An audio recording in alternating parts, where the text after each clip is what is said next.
Welcome, everybody, to the House of Hustle podcast here on Sports Radio 810. We are presented by Charlie Hustle. This is episode 2 with my co-host, Steven St. John. Steven, how are we doing? We're doing good. All three of the local schools that we normally talk about won over the weekend, so I don't know how often that's going to happen once we get to the regular season in the conference, so that's good. Yeah, it's a good weekend of basketball. I know there was a lot of football going on with the NFL on Saturday, but some really good college basketball games. I had the opportunity to be in New York at Madison Square Garden for UCLA, Kentucky, and North Carolina and Ohio State. So two really good games. Alabama Gonzaga was a good game. Gonzaga got a big win. So you had a lot of storylines right now, and I think it's interesting with non-conference in college basketball.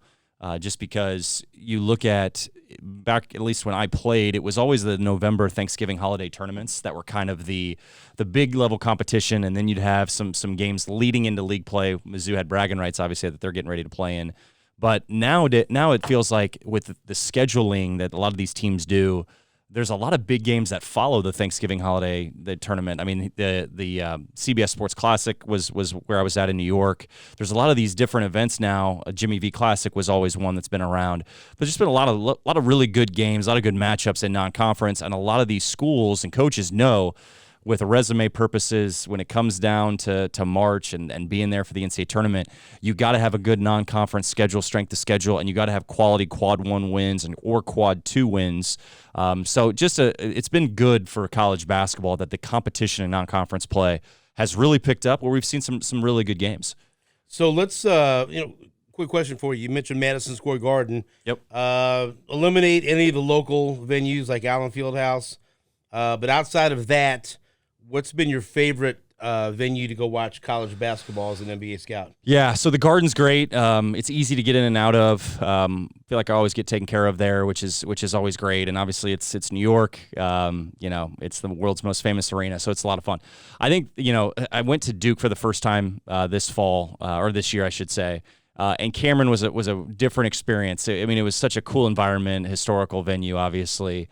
All these venues are very different. I still think Kansas, in terms of just crowd noise and the volume level that it gets to, Allen Fieldhouse is up there at the top.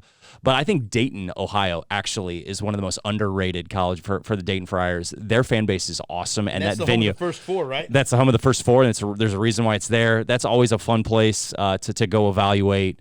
But there's a lot of different. I think it's really the schools that I think still value scouts and put them in good seats, and almost there's some schools that give you a media credential. Kansas does such an unbelievable job with scouts, but there's some venues that they want to put their donors, and I get it, and the scouts are kind of at the back end of certain venues where you get a seat that you're thinking, I'm gonna have to walk around old school style and just try to find one open seat so I can get a good eye view of a game. But I would say Dayton is probably the most underrated venue to go see a game. Well, the atmosphere hasn't been great over the past several years at Mizzou Arena, but a great atmosphere certainly was there for the Mizzou-Kansas game in Columbia last week. We talked about that in the last podcast, but that's about it. That's the atmosphere was great.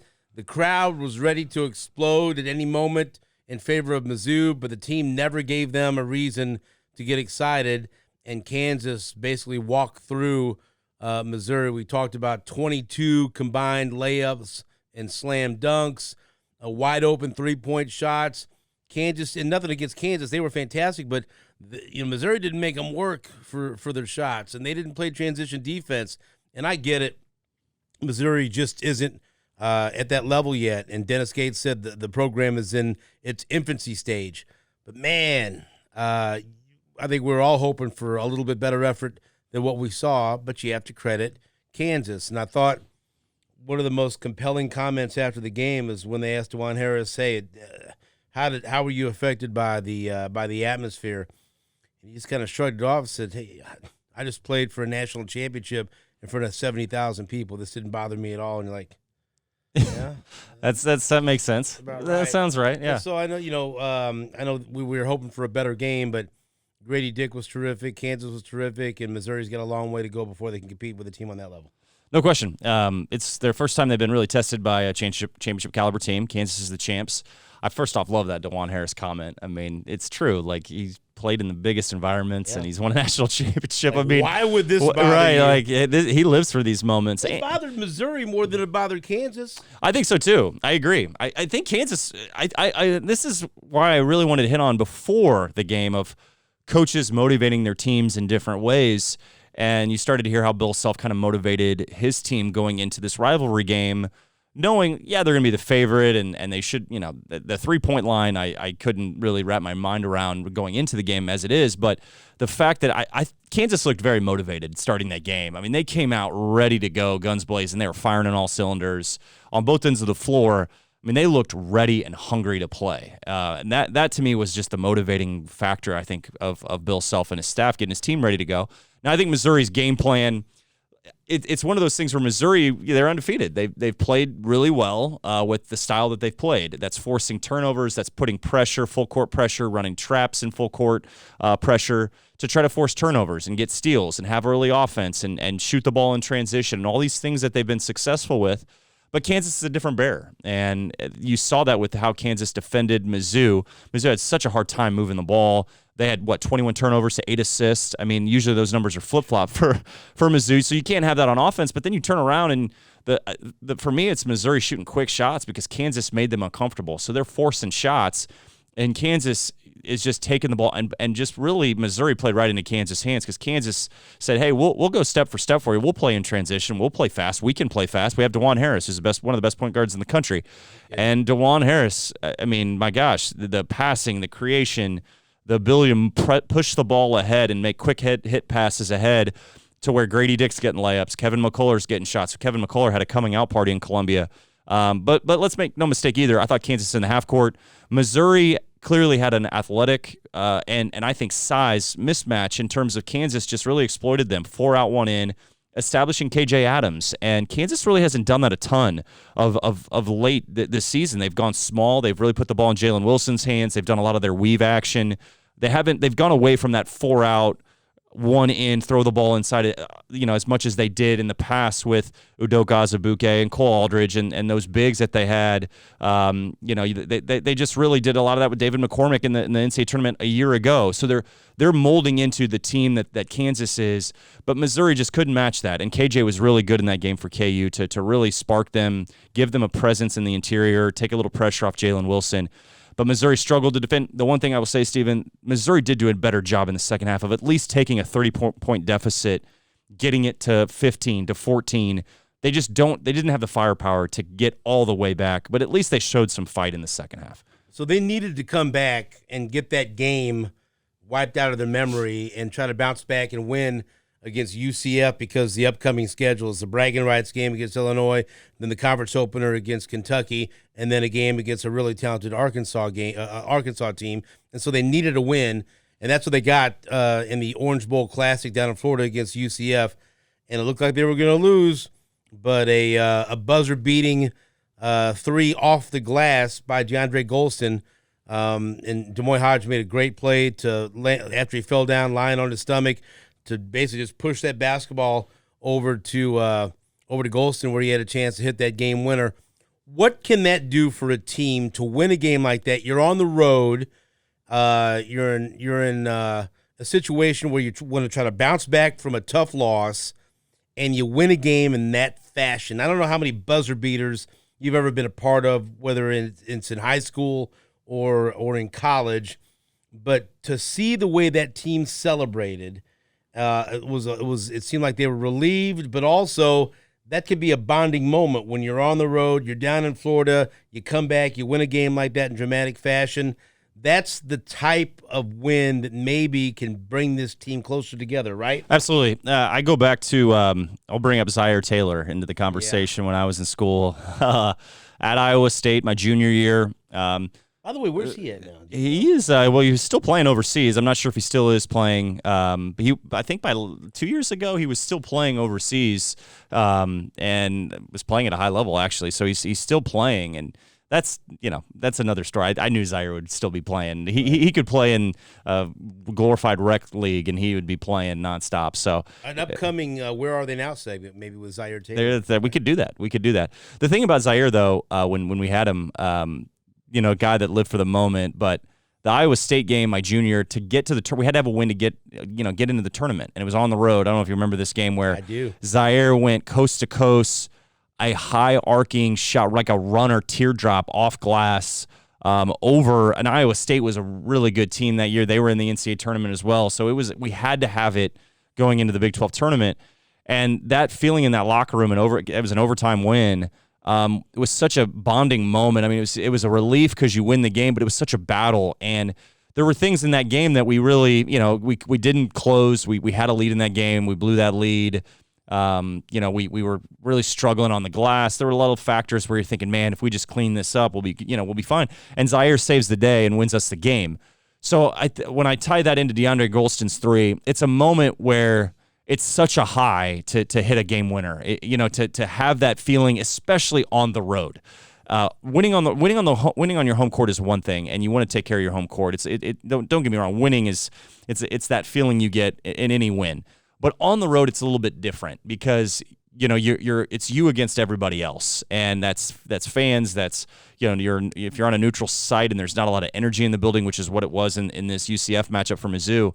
The fact that they were able to get the win, and look, they held UCF to 66, so their defense was a little bit better. I thought that's a positive. The fact that they're finding a way to close a game, even the late game execution from Dennis Gates to just let the play ride, not foul, not call timeout.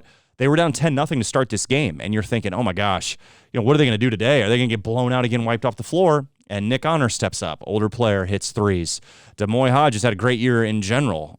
He's another guy that shot the ball really well in this game and made a great play to get Golston the ball. And I just think it's the connection too, which is something I would tie back into Zaire. Is Zaire had such a great feel of everybody on the floor at all times, and he wasn't our best scorer, but he just knew how to make plays late in games.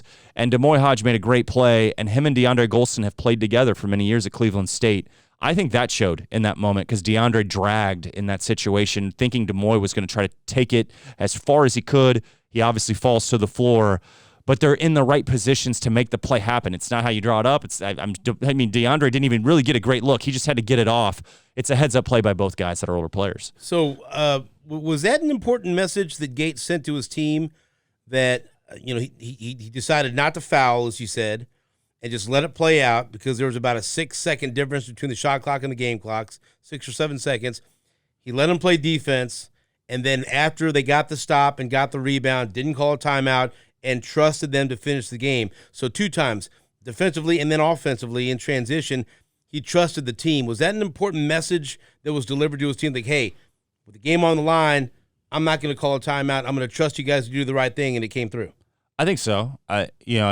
It's the coach's discretion in those situations to make not only calls and timeouts and whatever it might be late in game. You work on that in practice. It's situational. You talk about it in coaches' meetings and team meetings. Your analytics group has a part of this, but it's always the conversation of you have to make that decision as a head coach with the flow of a game. And I thought in just that moment, yes, I think it can build trust with the team. It's situations they work on in practice all the time. I actually think Dennis Gates trusted his defense there. So I give him credit. I think it was a confidence booster of, look, they've gotten stops at multiple times in this game. They were down 10-0 to start the game. They got stops to get back in it. It was just one of those games where I think he just had a feel of, I'm going to let this play out. I'm not going to use my timeout. I'm going to let them go. I got older guys on the floor that I've been in these situations with before. Like, they can't be overstated enough. They've won a lot of games, DeAndre Golston and Demoy Hodge and Trey Gomillion and these guys from Cleveland State with Dennis. So I think there was just a little bit of a feel there already that Dennis had. I'm going to let my guys go. I trust him. He's probably been in those situations at Cleveland State many of times, and they made a play. They came through. And the bench reaction speaks for itself. Everybody rushing on the floor, running on my Phil Pressey we talked about last week. First guy to the floor. I gave him a hard time after that. I wish he had some eligibility. So I think it's a great win because it's not on your home floor. They did this at Wichita State too, where they found a way late in the game to find a way to win, and good teams do that. They're 10-1 now. They have Illinois ahead, bragging rights, and here we go. Here we go. You were part of this. Yeah. And this is one of the most unique atmospheres, talk about atmospheres in college basketball. It's in St. Louis. The crowd split right down the middle, and it's always, it seems like, just a tremendous atmosphere, no matter what the records are.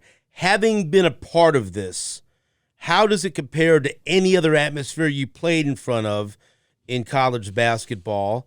And what does this mean to these players? How can they, I mean, even for the coach, only a few guys have experienced this on the roster. Yeah. So it's up to Kobe Brown, Phil Pressey, and some of the other guys to try to get them to understand, and maybe they just won't until they see it.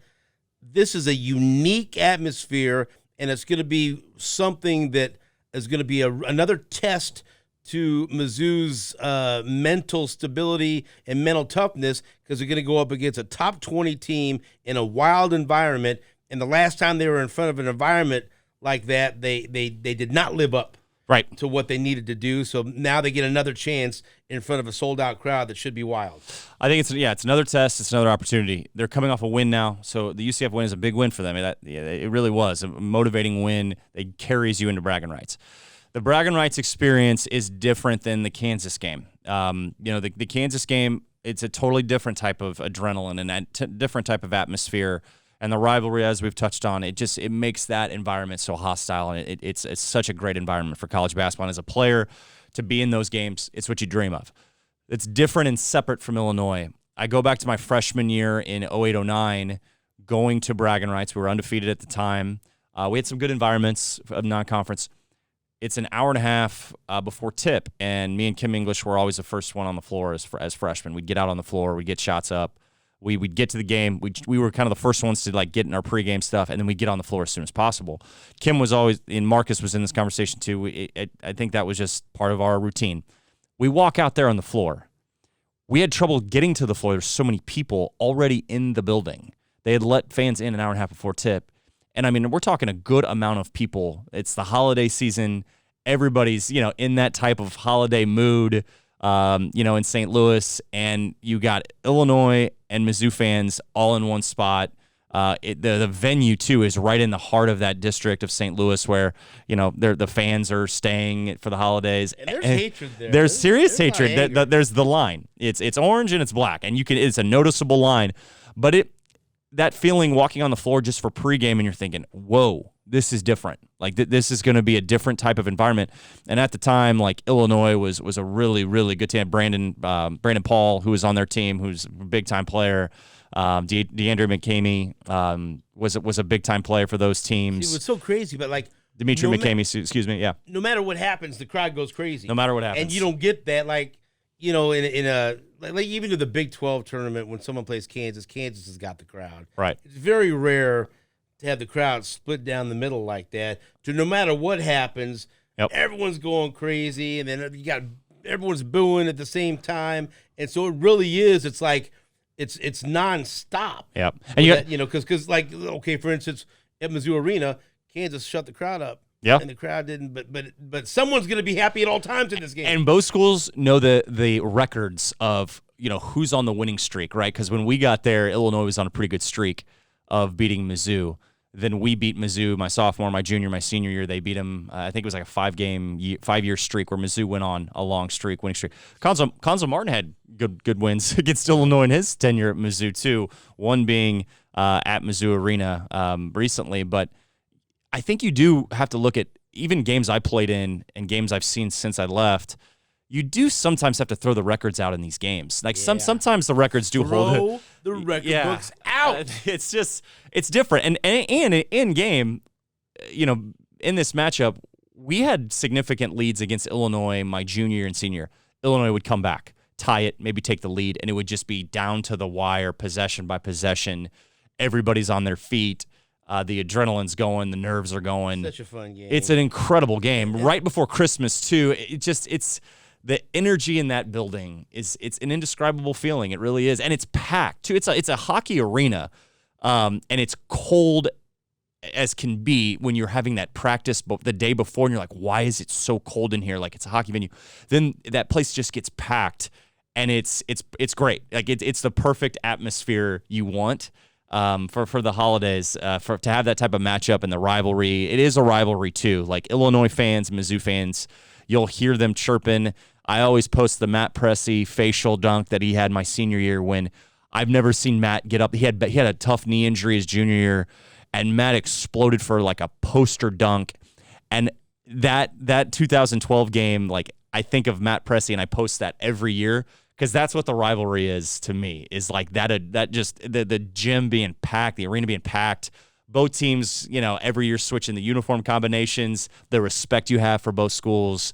The coaches that have played in these games always say it too. It's one of the most fun games of the year to coach in. And look, let's be honest, there are other reasons, but one of the reasons why Conzo got pushed out the door last year is so the 3 games you can describe as rivalry games: Kansas, bragging rights against Illinois, and Arkansas. Mizzou got lit up in all those games. They were embarrassing to watch. And then the biggest game that you look at in conference play is Kentucky, and that was non-competitive. So that's what was so disappointing about the Missouri-Kansas game. That's what you at least wanted to be like what you're describing. Second half, final 6 or 7 minutes of the game, going back and forth, the game of runs, make it fun. Yep. Make this game fun for the fans, because nothing's worse than having a big rivalry game like that, and it's non-competitive. And so this is going to be a very strong test for Mizzou coming up, a bragging rights game against Illinois. Now let's switch to Kansas. Kansas, coming off that big win against Mizzou, they're taking on Indiana. Indiana, a top 15 team. Indiana, very talented. Kansas worked them, man. Yep. I don't know what you expected, but it wasn't a competitive game. That game was basically over at halftime. It wasn't Allen Fieldhouse. But, again, that's just a reminder that I know they lost a lot last year, but they still got one of the best point guards and most underappreciated point guards in the nation in DeJuan Harris, who, oh, by the way, helped lead his team to a national championship. They've got other key components on this team that are excellent, like Jalen Wilson. There were big parts, who was a big part of the national championship team. And then one of the best freshmen in the country in Grady Dick. And I know Mizzou fans don't want to hear this. K-State fans don't want to hear this. Any fan of any other team doesn't want to hear this. Kansas has every opportunity to repeat. No question. Because when question. I used to love when people would argue about what's more important, a great point guard or a great big man. Man, give me the point guard. Yep. Give me the brains of the outfit. That kid's so smart and plays.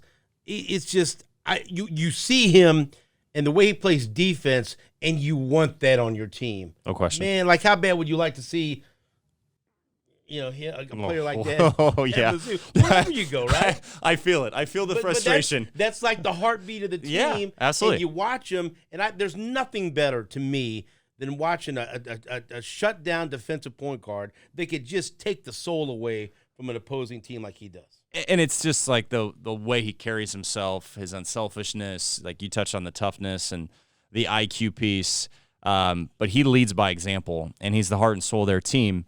And, you look at DeJuan and the comments he made going back to Columbia, his hometown, the environment, what it was, the student section was rowdy. And, he got asked, like, what was that environment like? He's like, look, I played in big games. I won a national championship. I played in Final Fours. Like, he is not bothered by anything.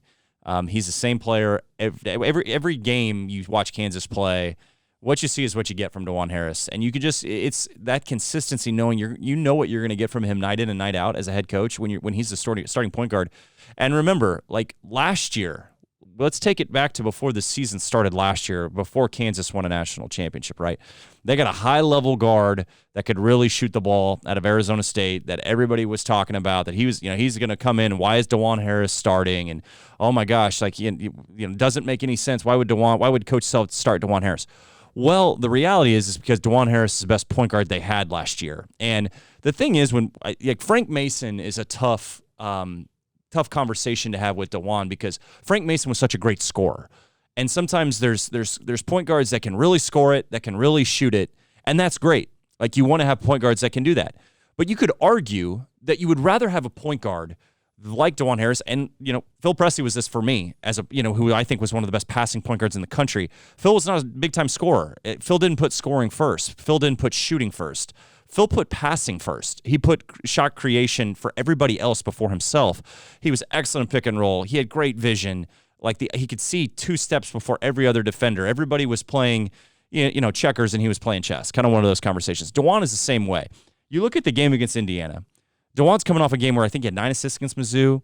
He has 10 assists against Indiana. to 3 turnovers. I mean, that efficiency, and he doesn't turn the ball over, really. Like, the fact that he had 3 turnovers is just kind of surprising. Like, wow, DeJuan had 3 turnovers? He never has 3 turnovers. He had 10 assists. The ball's in his hands so much, and he's still making plays. He carries them, no question about it. He was 5 of 8 from the field. I know so much is made of the shooting. He can still score. He had 10 points. You get 10 points from DeJuan Harris, that's a great night. But the fact that last year Kansas won a national championship because of DeJuan Harris making plays in that national championship game in the second half made Caleb Love and R.J. Davis's life miserable in that second half when North Carolina had a lead. It was DeJuan Harris that set ball pressure, forcing turnovers, forcing uncharacteristic, just having that doubt in your mind, knowing somewhere there's DeJuan somewhere, right? It would suck to play against. Absolutely. He's a guy you love to have on your team and you hate playing against. But the thing is, too, Stephen, with this team, why they're so good, Grady Dick for a freshman. We haven't talked about him enough in terms of just, he is a shooter. Like, he can score it. He's a talented freshman, 6'8", good underrated athlete, very good athlete. What he's doing defensively, he's getting better. He had 5 steals in the Indiana game. Beginning of the year in October, before season starts, you know, going to these practices, you knew that the room for growth with Grady was defensively. He's getting better. Every game I've seen this year, it feels like he just gets slightly better and better and better. You know, the Duke game, he was everywhere. He was active. He wasn't maybe getting every rebound, but he was involved in 50-50 plays. He was involved. He would get a tip where, you know, it was Jalen Wilson getting a rebound. It was Kevin McCullough getting a rebound. But it's his activity to just keep a ball alive where a teammate can get a rebound. Those things were like, okay, his motor and his effort level is very high. Like, he is playing hard. Now it's all coming together where I think he's adapting to the speed defensively. He knows where he's supposed to be in rotations, in switches. He's active with the ball, but he's using his length, and he's doing a great job of just getting his hands involved in plays, getting deflection, and now he's getting those steals. Huge part of this team. Jalen Wilson speaks for itself. I know Jalen didn't really shoot it all that well in the Indiana game, but to force 23 turnovers, Indiana had 23 turnovers. Indiana was picked second in the Big Ten. You got Jalen Hood-Schifino, who's a really talented freshman, didn't do much in this game. Trace Jackson Davis is picked to win, was a preseason Player of the Year nominee, where I think he's got a chance to be in the conversation. Was taken pretty much out of this game in the first half. Kansas, you look at the balance half to half too, and putting 40 minutes together. They scored 44 in the first half and 40 in the second half. Offensively, that's great efficiency. Defensively, they held Indiana at 29 in the first half and 33 in the second half. It's that same level of efficiency where, we talked about this before we started the show. The reason why they're in the conversation right now to win another Big 12 championship, to probably have another run in the tournament, they're right now playing so well in December, and usually Kansas is kind of taking baby steps along this path right now. And they're still taking those steps with some of the freshmen, MJ Rice and some of the bigs. They're coming off the bench. They still need some depth conversation in terms of getting more from their bench. But my gosh, you got an elite point guard. You got Jalen Wilson, who's going to be in the running for probably Player of the Year, who has shown way more this year than he ever has. He's following in the footsteps of Ochai Agbaji. Kevin McCullough's now way more comfortable in his role. That Missouri game for Kevin was such a coming out party because he played so well against Indiana as well. A guy that was 5 of 11 from the field, had 11 rebounds and 11 points. He also had 5 steals. So they're just getting so much great play already from these guys. One's a freshman, one's a transfer. You got 2 returners that are national champions, they're your leaders of your team, that are carrying you. That, to me, is a really interesting group right now for Bill Self. And Bill Self is taking this team right now and thinking, how do I get my bench? How do I get my freshmen off the bench to play well? And clearly they're the favorites going in to the conference season, 10-1 in their non-con. But the other team that has 10 wins so far in their non-con is Kansas State. Mm-hmm. And that's something that makes college basketball now even more interesting, but also more unpredictable. Because look how quickly things turned around for Iowa State, right? In 1 year, they were able to turn things around from being the worst team in the league, and then a year later, they find themselves in the Sweet 16. I'm not saying Kansas State's going to do that, but with such a huge turnover on the roster, much like Missouri, and a brand new coach and coaching staff, it's very difficult to predict what they're going to do in the Big 12. And that's the same thing because of roster turnover. Yep. But K-State, they looked very impressive in beating a tough Nebraska team. And now here they are. They'll get another non-con win, and then they'll start the conference 11-1 in their non-con. They've had some nice wins. But I don't know, are they a top 5 Big 12 team? Are they better but not ready to crack the top 5? I think it's kind of all over the board what they could be, and that's going to be very interesting to see what Coach Tang does in his first year in the conference, because they do have some nice talent. They've looked good in the non-con, but there's so much turnover now in college basketball with the portal and everything else. It's really hard to predict what happens in conference play. It is, yeah. And I think that's why right now, as we close December, there's a few more games left of non-conference, and you turn the page to league play. You're starting to get more and more familiar with how teams are going to look. Like we're talking about this Kansas team adding Kevin McCullough, who is a really effective player in the Big 12, coming from Texas Tech as a transfer. Anymore, you every year you go into a season and you got to look at everybody's roster and think, okay, where's so and so from? Is this a freshman? Is this a transfer? The returners, I think, still matter. I still think they matter in terms of camaraderie and chemistry and those the intangible traits of a team that I still think are very important in success and winning and losing. You want to have, as much as you can, the ability to keep a guy, which I know is hard as can be now for coaches to even do that. So, you look at this Kansas State team with Jerome Tang. First of all, I'm so happy Jerome Tang is a head coach right now. He's been an assistant. He's paid his way. And the dues have been paid for him to be a head coach. And I love his energy. I love his enthusiasm. He walks into a room, the room brightens up. You go to a practice, it's the same thing. We always talk about you want your teams to reflect your head coach, and Kansas State is going to do that with Jerome Tang. There's no question. I even think of the way he's recruited and put this roster together, and I can't say enough about the staff, too. Like, I think that's something that doesn't get talked about enough. When you make a coaching hire, especially in college basketball, the head coach matters. It's the most important, job that there is with the staff. Your assistants, your support staff, your operations guys, your GAs, everybody matters. And the coaches that can hire and bring in the right people to set the tone with the staff, it goes a long way when you get into conference play, when you get into the tough kind of dog days of the college basketball season, which are the most important months, January and February leading into March. Those are the most important months of a college basketball season. The staff matters because you're doing so much. You're recruiting every single day now. You have to do that. You have to have touch points with all your recruits, and you have to coach the team that you have, and you have to do the job that you want to do. You want to coach basketball. You got to deal with all other things under the sun to deal with on a day-to-day that I think coaches have to, that they struggle with, quite frankly. But when it comes down to coaching, this Kansas State team is a lot of fun to watch. It starts with Keontae Johnson, who they got in the transfer portal out of Florida. Very, very effective player. Was in the running for a first-round pick conversation 2 years ago at Florida. He was possibly going to be SEC Player of the Year. He is playing at such a high level. He's playing at an efficient level. You look at the game against Nebraska, 23 points, 11 rebounds, and he did that on 13 shots. He was 9 of 13 from the field, hit a couple threes. Is he a first-round pick? I think he's the most underrated, the player that's not talked about enough right now in college basketball. I don't know if he's a first-round pick or not. It's tough to say because of this draft is going to be so deep. The international talent's pretty solid, obviously. But he's an NBA talent. But he is an NBA talent. Yes. To answer your question, in terms of where he's going to end up, I can't say that. But I do think he's an NBA talent. He always has been. But just the story of him coming back. There was a lot of conversation of, is he ever going to play basketball again? So I'm happy for Keontae just because he gets to play. He's playing the game he loves. It had to be so hard to sit out. He had a senior day at Florida where it was sort of like, is this the end? And you thought, no, there's got to be more. Like there's the hope that he's going to be able to play. And he got medically cleared. Kansas State did an incredible job to get him. Keontae was one of the most sought out players in the portal, and there were so many questions about his health. And he has put all those questions to bed by how he's played, and he's done it so efficiently and so effectively. He had 4 steals in that Nebraska game, so he does it on the defensive end too. Such a smart player, such a tough player, and he's a mature adult. He's an adult on the floor. You go to a Kansas State practice, and he's the guy. He's the guy you watch because he controls the energy level. He controls the attitude of a practice. He is the coach on the floor. Coaches don't have to say a lot of things to him. He leads by example. And there's just a deep respect when he walks in the room because he's a worker. He has a pro mentality and an attitude and an approach already that I think a lot of these younger guys look up to. And they think, wow, Keontae's been through this. He's been in an NBA draft conversation. He's been in the conversation for Player of the Year.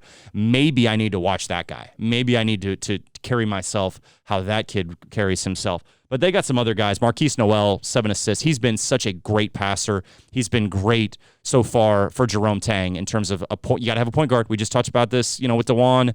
he's got to be the guy for Kansas State in terms of creation, making plays in pick and roll, making plays in transition. They're bringing Desi Sills off the bench, who I still think is going to really help this team. He's not playing at the caliber I think they hoped he would, but I still think he can help this group. And then another great story is Naquan Tomlin, who's out of New York. He's from Brooklyn. He's a guy that has really humble beginnings and didn't really play basketball until he got to high school. He's 6'10". He is a late bloomer. Very skilled, very great ball skills. Can shoot it. He's coming along, had 15 and 7 in that game, was 6 of 10 from the field, 2 of 5 from 3. So right now, how Jerome Tang is playing, and there's some resemblance for me in terms of watching this team of when Coach Tang was at Baylor as an assistant, with the length, the athleticism, the toughness, how they play. I get some drawback to playing against Pierre Jackson when he was at Baylor. I still think that point guard play was so valuable for that Baylor team. They had size and skill around the point guard, but the point guard still drove those teams.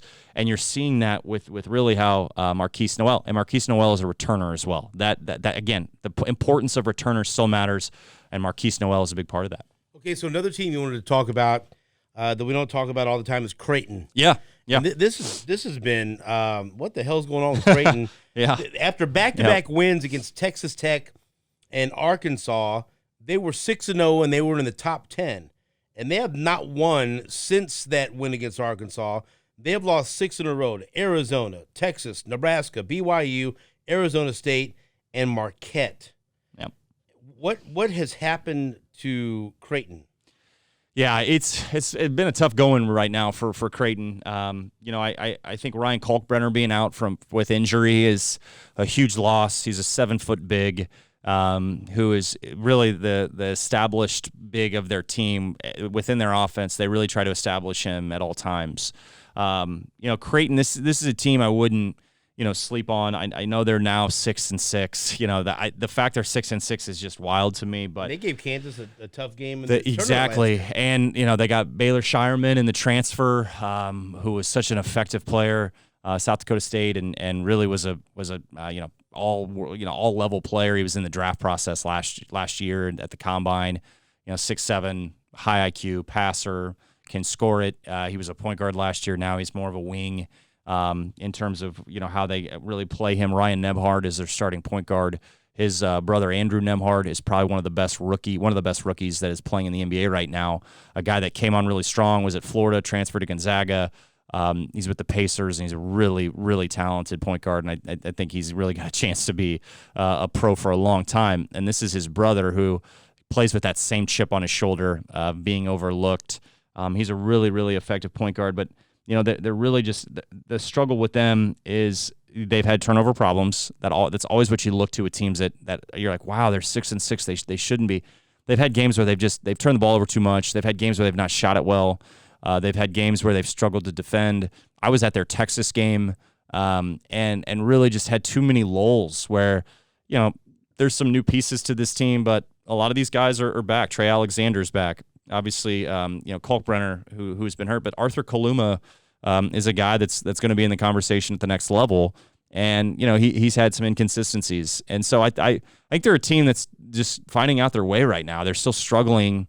They got beat pretty good by Marquette, a game where they were down 9 at half. They played a little better in the second half, but their offensive efficiency, they're just not getting enough from. And they miss Kalkbrenner a lot because he does so much for them in terms of rim protection defensively. So they've really struggled without him. You see the importance of Ryan that they need to have. But I still think it gets back to this team is more talented than what they're showing. They're 6-6. They're a better team than 6-6. We know that. I still think they're going to be a dangerous team. That one of those teams that comes on strong, hopefully in late January into February. It's a tough task right now for that staff in terms of getting this team to play at a high level. They do have a freshman that's playing pretty good in terms of and Frederick King, who's replaced Kalkbrenner. He was perfect from the field against Marquette. He's a talented freshman, but you're asking him to do a lot. And we'll see where this team's at in February. But they've had some bad losses, and then losses where like the the game that was one of my favorite games of the non-conference slate was when they played Arkansas in Maui. That was such a high-level basketball game. I mean, it was competitive, down to the wire, big shots, and then you're thinking, man, these two teams are going to be in the. And Arkansas has played really. On Arkansas, big. W. So they've had some good moments, and I think they're a better team than what they're showing right now. Okay, so what? I'm always interested to hear where you go for your job with the New Orleans Pelicans as far as scouting. So what were you at last weekend? And you mentioned Madison Square Garden. Some of the teams you've watched, and what's your next assignment? Yeah, I mean it's been great in terms of where I've been able to go so far. I mean, being able to go to Madison Square Garden, I love going there, evaluating. Had a chance to play there when I was a senior. One of the more fun games to play in the Jimmy V Classic when we beat Villanova my senior year. Going to Duke this year, first time going to Cameron was such a great experience, different experience than I would say. It's different than Allen Fieldhouse. I mean, both those are great college basketball environments, but they're just different. It's a different type of experience. You have a chance to piss off a lot of people here. I know. What was the crazier atmosphere, Allen Fieldhouse or Cameron? It's funny because one of my I'm going to put him on the spot here. One of my good buddies, Ike Opara, who played for Sporting, he's from Durham. He's a huge Duke guy. Loves it. Grew up watching my boss, Trajan Langdon. So he has a deep tie to Duke. And so he kept texting me at the Duke game I was at when they played Ohio State, like, so Duke's a better environment, right? So, like Duke's a better play. Yeah, and it's like, look, they're both different. Like Kansas, it's the history there speaks for itself. I think it's the loudest environment and the most raucous environment in college basketball. Duke is a great experience too. It's a smaller venue. I mean, you go to Coach K-ville, if you will, and it's, you walk into Cameron and you're like, whoa, like I was not expecting this, but it's just a shrine of the history of Duke basketball and the players that have gone through that program and all these guys that are now at the NBA level and the history with USA basketball, Coach K. I mean, it's a shrine. It's incredible. It's like going to a Broadway play almost when you go into this place, but it's still a must. It's still a bucket list. Yeah, if you're a basketball fan, of NBA, college, doesn't matter. You need to go to a Duke game if you can. It's a great, and then just going to that area. Like I fly into Raleigh. I'm going back to Raleigh this week, actually. I'm going to go to North Carolina, and I'm going to go to NC State. I'll go to NC State and North Carolina for the first time. So I'm really curious to see what it's like in the Wake Forest right around there too. Like it's just kind of a hodgepodge, and it's all within 5-10 miles of each other. That's what's so fun about it. Be like here in Kansas City, if Mizzou is a little bit closer. That just how close these schools are to one another makes it a lot of fun. So I'll have that, and then the next week I'll go to South Carolina and get to see Gigi Jackson, who is a big time prospect, who was supposed to go to North Carolina, now ends up at South Carolina. So there's a lot of thoughts. NIL, baby. So what venue have you not had a chance to visit that's on the top of your bucket list when it comes to college basketball? So it would be for me UCLA. I have not been out there to see Wooden Arena and all that, the Poly and the history there too of. Do you have a shrine of all the bags of money? Players well, let's face. I mean, you got to give a shout out too to some local guys, right? Earl Watson and Jerron Rush, who played there. Who I grew up watching those UCLA teams, and Earl Watson, who comes back to Kansas City quite a bit, who's now an assistant with the Raptors. One of those players in the 90s those high school players that made Kansas City basketball quite a lot of fun for me to watch as a kid. But I've never been out to UCLA. I have been to USC, but UCLA, obviously, just the history of that. Have you been up to Gonzaga? I've not. That's another one. That's another environment. No question. Yeah, the thing is, like, right now with what a lot of the conversation when you talk to people that are out there out west, the conference realignment, right? With you talk about UCLA and USC possibly going to the Big Ten. Gonzaga is flirted with trying to get into the Big 12. Because the Pac-12 right now, from a basketball standpoint, it's one of the bottom leagues right now. You could argue. I mean, Arizona State's played pretty well, but the conversation is where's the West Coast of basketball? What is that going to look like in the next 2-3 years? Is that going to look much different in terms of? And does it help? Does it help them? Does it help college basketball? Like, this is such a deep level conversation to have of what that looks like. And because I was just at Maryland for UCLA Maryland, And the comment was, what happens if this is an actual league game? I mean, you're talking a team from California that's you're talking coast to coast here, which that game was an ugly blowout game. And UCLA looks pretty good, and they got a lot of talent. So UCLA, don't sleep on them come March. Okay, so in future episodes, we're gonna have guests. Yes. So Sophie Cunningham's already agreed, and now she's part of the broadcast crew for Phoenix Suns games. So she's gonna be a guest. I have requested you to reach out to Mike Anderson. Yes. I want to hear about the elbow that he gave you and you battling him in rec league basketball. Yep. And earning a spot on his team as a walk-on and then a scholarship player. And so I think and then, we might as well, Phil Pressey. Oh gosh, yes. Talk about his path and what he wants to do. I was going to say, I've had a couple former guys have already reached out hey, who else?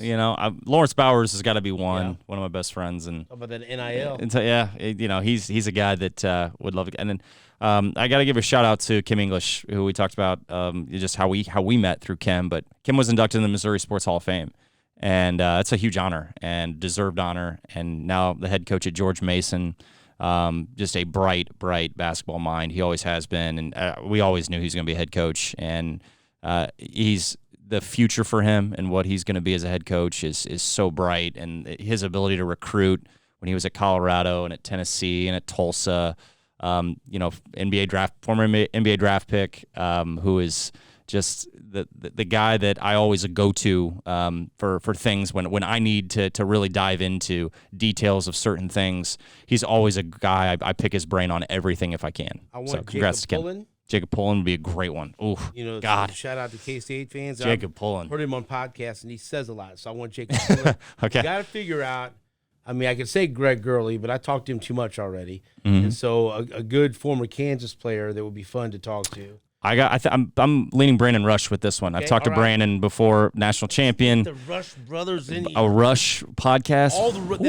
Get all the Rush brothers in here, and then we'll find out who the best Rush brother was. Man, get them on the record. I want to do that.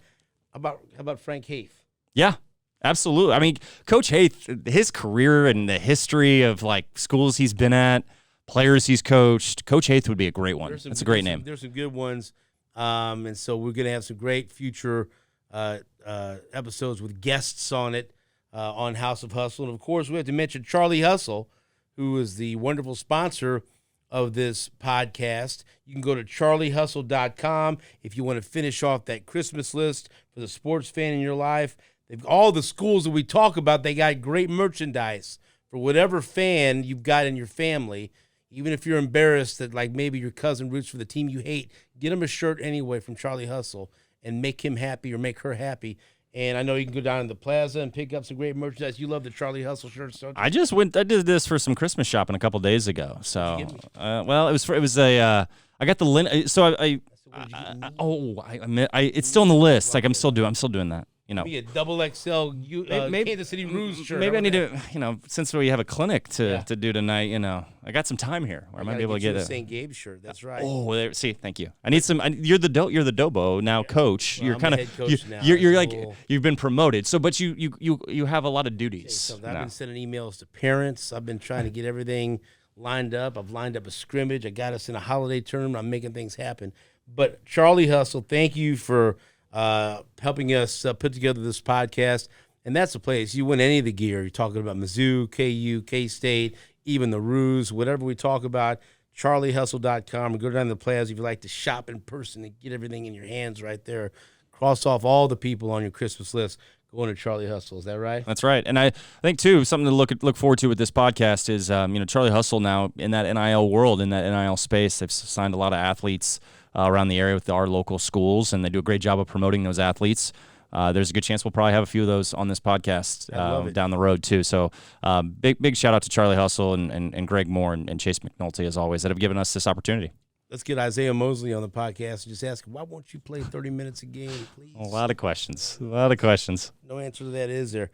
All right, Jared Sutton, close the show. We've talked a lot. We've talked about a lot. We've talked about a lot. Time flies. It's almost an hour, but that was a hell of a second episode. A lot to cover. I mean, right now, league plays right around the corner, and these our local schools here have played at a high level. And we just talked about Creighton, who they're a 500 team. They're behind the 8 ball right now, but they're a team that is so dangerous that is going to be in this conversation. Nebraska's off to they're 500, but they've had some great performances where you think, man, they're going to be kind of fun to watch in the Big 12, in the Big 10 as well. So a lot to look forward to, and with this podcast, the interviews, looking forward to that. Sophie Cunningham. I got a lot of questions for Sophie. She's a world of knowledge as well, and one of the best basketball players to come out of the state of Missouri. So we got a lot to look forward to on the House of Hustle podcast. We'll look forward to our podcast next week. Until next time, this has been the House of Hustle. I'm Stephen St. John. That's Jared Sutton, and he has better hair than me.